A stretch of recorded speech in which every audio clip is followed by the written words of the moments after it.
پاکستان تحریک انصاف اور حکومت کے مابین اس وقت مذاکرات کا تیسرا دور پارلیمنٹ ہاؤس کے کانسٹیٹیوشن روم میں جاری ہے، اور پی ٹی آئی نے اپنے جو مطالبات تھے، جو کہا جا رہا تھا کہ پیش کریں گے، 3 صفحات پر مشتمل 2 مطالبات جو ہیں وہ پی ٹی آئی نے پیش کر دیے ہیں اس اجلاس میں جو اس وقت جاری ہے۔ اس اجلاس میں پی ٹی آئی اور مسلم لیگ نون کے علاوہ پاکستان پیپلز پارٹی اور دیگر جو اتحادی جماعتیں ہیں یا پولیٹیکل پارٹیز ہیں پارلیمنٹ میں، ان کے بھی نمائندگان شامل ہیں۔ اسپیکر قومی اسمبلی ایاز صادق کے زیر صدارت اس وقت اجلاس جو ہے وہ جاری ہے۔ اجلاس سے قبل جو ہے ایک اور اجلاس ہوا جو کہ پی ٹی آئی کے اپوزیشن لیڈر جو ہیں عمر ایوب خان، ان کے دفتر میں ہوا، اور اس میں جو ہے تمام جو اس وقت اراکین شامل ہیں، سی ایم کے پی الیمین گنڈاپور، اسپیکر قومی اسمبلی جو سابق ہیں اسد کیسر، حامد رضا، علامہ راجہ ناصر عباس سمیت دیگر جو لیڈرز ہیں، انہوں نے شرکت کی۔ اور اس کے بعد اس اجلاس میں شرکت کے لیے تمام یہ جو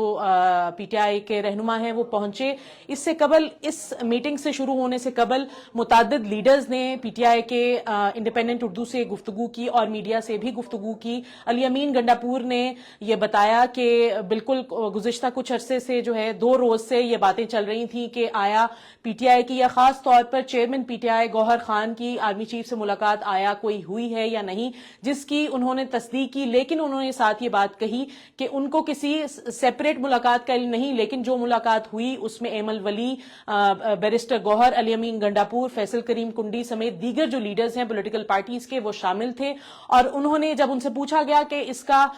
ٹاپک کیا تھا تو انہوں نے زیادہ نہیں بتایا اس معاملے میں۔ دوسری جانب جب انڈیپینڈنٹ اردو نے اسد کیسر سے اس اجلاس کے حوالے سے، اس میٹنگ کے حوالے سے پوچھا تو انہوں نے یہی بتایا کہ جو ہے یہ میٹنگ وہ افغانستان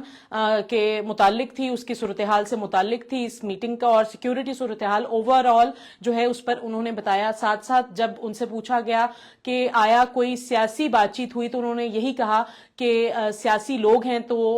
سیاسی بات چیت ہوتی رہتی ہے۔ اس کے علاوہ اس میٹنگ سے قبل جو ہے پی ٹی آئی کے ایک رکن نے نام ظاہر نہ کرنے کی شرط پر انڈیپینڈنٹ اردو کو بتایا کہ ان کے بالکل اسٹیبلشمنٹ سے رابطہ ہے، بیک ڈور رابطہ ہے، اور جب اس طرح کی صورتحال ہو تو ہمارے حکومتی جماعت کے ساتھ تو ایک یہ میٹنگ چل ہی رہی ہے، مذاکرات چل ہی رہے ہیں، لیکن جو ہے ہمارے اسٹیبلشمنٹ کے ساتھ بھی رابطہ جو ہے وہ شروع ہو گیا ہے، جاری ہے، اور اس کو زیادہ عرصہ نہیں ہوا۔ ساتھ ساتھ اس سے قبل جو ہے مذاکراتی کمیٹی کے ترجمان عرفان صدیقی، انہوں نے میڈیا سے گفتگو کی اور انہوں نے یہ بتایا کہ آج بالکل مطالبات جو ہیں پی ٹی آئی کو وہ پیش کیے جائیں گے، جس کے بعد ہم نے دیکھا کہ انہیں پیش بھی کیا گیا۔ اور جب ان سے توسیع کی بات کی گئی کہ آیا یہ جو کمیٹی ہے اس کو توسیع دی جائے گی 31 جنوری کو، تو انہوں نے یہی کہا کہ obviously ہم جو ہے اس کمیٹی کو تحلیل نہیں کریں گے اور پھر صورتحال کے مطابق دیکھا جائے گا۔ انڈیپینڈنٹ اردو کو فالو کرتے رہیے مزید اپڈیٹس کے لیے۔